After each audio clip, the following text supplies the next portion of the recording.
And finally ఒకరితో మనం చక్కగా సెటిల్ అయినప్పుడు అంటే ఆ లవ్ అనేది I personally feel it's a mutual thing అండి. అంటే ఇట్స్ లైక్ ఎ మిర్రర్. మనం ఎంత ఇస్తామో మనం ఏంటో అదే మళ్ళీ తిరిగి వస్తుంటుంది అనేది ఐ బిలీవ్. సో ఆటోమేటిక్గా నాకు ఇంతకుముందు ఉన్న ఫీలింగ్స్ అంతా చిన్న అప్పుడప్పుడు కొద్దిగున్నవి స్టేజ్ వైజ్ నేను ప్రేమంలో అలా పేర్చుకుంటూ వెళ్ళానమాట. బట్ హియర్ అది అది చాలా చేర్ఫుల్గా ఉంటుందండి అది. But here when it comes to hear this is matured, unconditional. అంటే అయ్య బాబోయ్ ఇలా కూడా ప్రేమిస్తారా అనే అంత మనిషి పక్కన లేకుండా ప్రేమించడం ఈజ్ అంటే మనం ఊహించిన ప్రేమ అండి. సో బట్ ఇందులో నాకు పర్సనల్గా జరిగినవి between me and my wife ఏదైతే మేము ప్రేమలో ఉన్నప్పుడు ఆర్ఎల్స్ నేను దూరంగా ఉన్నప్పుడు మా ఫోన్ కాన్వర్జేషన్స్ కానీ చిన్న ఇది కానీ అంటే అవి ఉంటాయండి. ఆటోమేటిక్గా పర్సనల్ లైఫ్ నుంచి కొన్ని వస్తాయండి, ఆటోమేటిక్గా వస్తాయి. ఇప్పుడు మీ లైఫ్లో జరిగింది సినిమాలో బెటర్ చెప్పండి. ఒకటి కాదండి, మూమెంట్స్ ఉంటాయి. అంటే ఇప్పుడు ఎలా అంటే నేను తను వైల్ వేర్ ఇన్ లవ్ మేమిద్దరం ఫస్ట్ చూసిన మూవీ ఓం శాంతి ఓం. అందులో ఆ సాంగ్ ఉంటుంది, మే అగర్ కహూ ఆ పాట ఉంటుంది. ఆ ఫస్ట్ టైం చూసినప్పుడు మా ఇద్దరి మధ్యలో ఏదైతే ఒక ఫీలింగ్ ఉందో అది మీ ఇద్దరం కలిసి చూసిన ఫస్ట్ మూవీ పక్కన చూసాము. అంటే బయట ప్రపంచానికి మా ఫ్యామిలీస్కి తెలియదు వీఆర్ ఇన్ లవ్ అని జాగ్రత్తగా సీక్రెట్గా చూడాలి కదా. అలా చూసినప్పుడు అది అలా గుర్తుండిపోయింది. అందులో ఆ పాట ఈ సో పర్సనల్ ఫర్ మీ.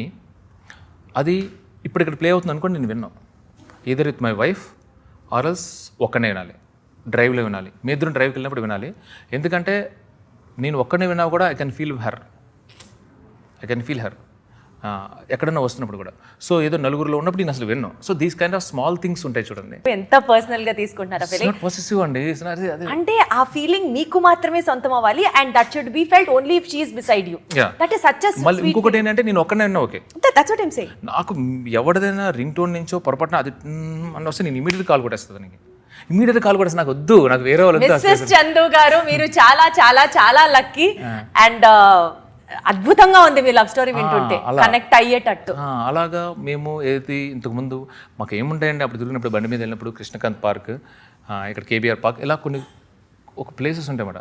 నేను అప్పుడప్పుడు వెళ్ళినప్పుడు వేరే వాళ్ళు ఎవరైనా కూర్చుంటే నేను చూడలేను ఆ ప్లేస్. భయంకరమైన ప్రేమికుడు అది నాది కదా. సో ఈ స్పేస్లో వెన్ ఒక లాంగ్ ట్రిప్ వేసి నేను వచ్చినప్పుడు I like to surprise her. అంటే చిన్నవేనండి, అంటే 31st మార్నింగ్ 10 o'clock రావాలంటే 100% నేను ఆ డే చెప్పను.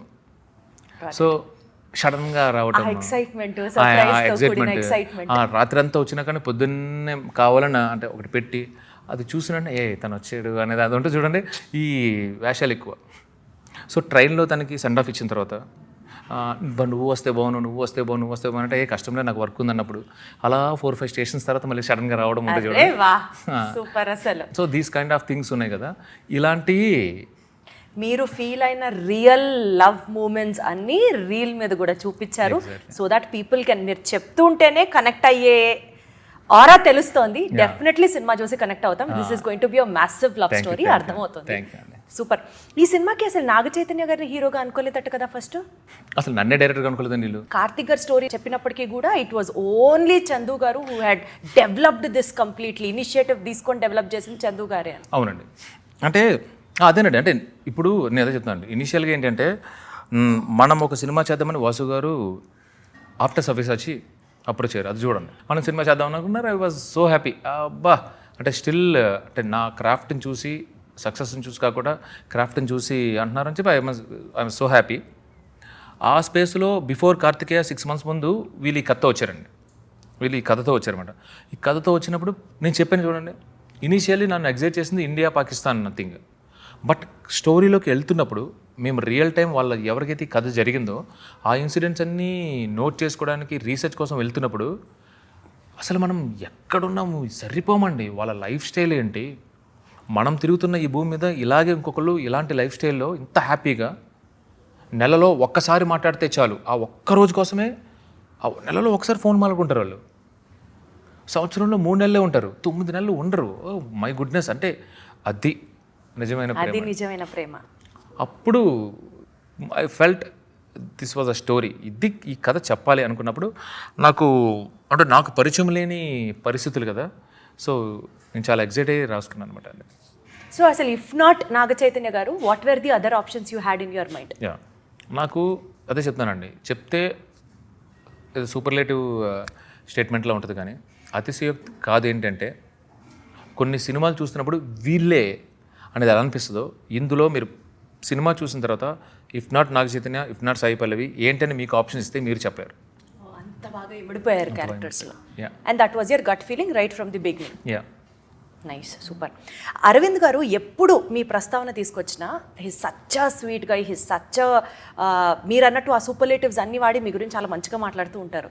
అంటే ఏం మాయ చేశారు అరవింద్ గారిని అంటే వాట్ వుడ్ చందు గారు? అరవింద్ గారు లాంటి పర్సన్తో మనం ఒకవేళ నిజంగా నేను పొరపాటు చేసినా తప్పు చేసినా కూడా చక్కగా చెప్పేసాం అనుకోండి, అంటే ఆయన రిసీవింగ్ ఎండ్లో ఆయన అలా ఉంటారు. ఓహో అవునమ్మా, తప్పు చేసావా, పొరపాటు చేసావా అనేది ఆయన.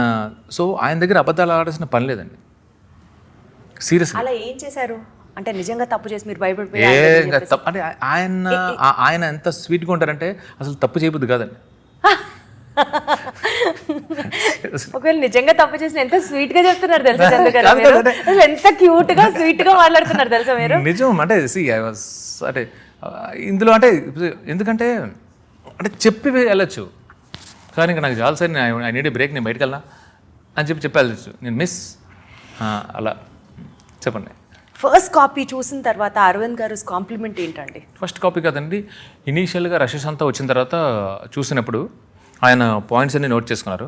ఫస్ట్ పాయింట్ ఏంటంటే హిట్ కొడుతున్నాం, ఈజ్ మై ఫస్ట్ పాయింట్. ఆ తర్వాత సినిమాలో ఏం చేయొచ్చు, ఎలా చేయొచ్చు నా డౌట్స్ ఉంది. But first point, first complement కాదండి, ఆయన ముందు రోజు నైట్ చూశారు, కింద మీద దొల్లేసాను. అంటే బాబు ఎలా చెప్తా ఎందుకంటే ఆయన ఫ్యాంటాస్టిక్ జడ్జ్.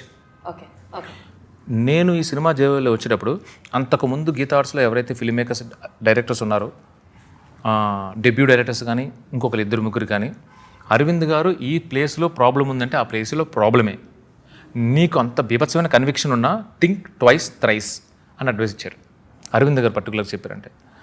సో ఆయన సినిమాయే ప్రాబ్లం అన్నారు అనుకోండి, డఫ్టే లేదు, నేను చేసేదేం లేదు. సో ఏం చెప్తారు, ఎందుకంటే ఆయన చెప్పిందే ఫైనల్ వర్డిక్ట్. సో ఆయన చూశారు, 11:30 అయిపోయింది, అప్పటికి ఆయనకి చెయ్యొచ్చా, పడుకున్నారా లేదా, చూసి ఆయన ఏం చెప్పాలా, ఆయన ఏం చెప్పలేదండి, చేద్దామవుద్దా అని ఆగాను.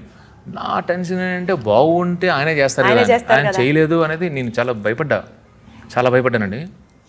ఆయన వాయిస్ మెసేజ్ పెట్టారు, చందు రేపొద్దున 11 o'clock రమ్మని, 5 o'clock 4 o'clock రమ్మని వచ్చేసే ఉండండి బాబు అని చెప్పి నిజంగా 10th class పిల్లల టెన్షన్ పడ్డా. వెళ్ళి కూర్చున్నాను, బట్ ఐ డెంట్ షో, అంటే లోపల పడాను. ఆయనేమో నేను ద మోస్ట్ కూలెస్ట్ పర్సన్ అనుకుంటాడు ఆయన, బట్ లోపల ఆనెస్ట్గా టెన్షన్ పడ్డారు. బట్ ఇలా వెళ్ళి కూర్చున్నమాట. ఆయన ఒక ప్యాడ్ వేసుకుని 4-5 పేపర్లు ఉన్నాయి. ఇప్పుడు ఆ 4 పేపర్లు రాసేసారా, ఎంత రాసేసారు పెన్సిల్తో. ఇలా ఆయన కాన్వర్జేషన్ ముందు ఇలా ప్రిపేర్ చేసుకుని ఫోన్లు పక్కన పెట్టుకుని చూసుకుని నేనేమో ఏం రాశారు, ఇంత ఉన్న అక్షరాలు కూడా ఏమున్నాయి, ఏం రాశారు, ఎస్ఏల మీద ఎస్ఏలు రాశారని అంటే. So okay, first point first ఏంటంటే అని చెప్పి ప్యాడ్ ఇలా చెప్పి హిట్ కొడుతున్నాం అని ఫస్ట్ పాయింట్ రాశారనమాట. మీ ఇష్టం ఇంక ఎంత మీకు నచ్చలేదు, దొబ్బేరు, ఏం తీసేవరా అని మీరేమన్నా తింటే నాకు అనవసరం ఇంకా అనుకున్నా. ఆ తర్వాత మెల్లగా ఇదమ్మా దీన్ని ఎలా కనెక్ట్ చేస్తామని చెప్పి ఆయన కూడా డౌట్స్ చెప్పారు.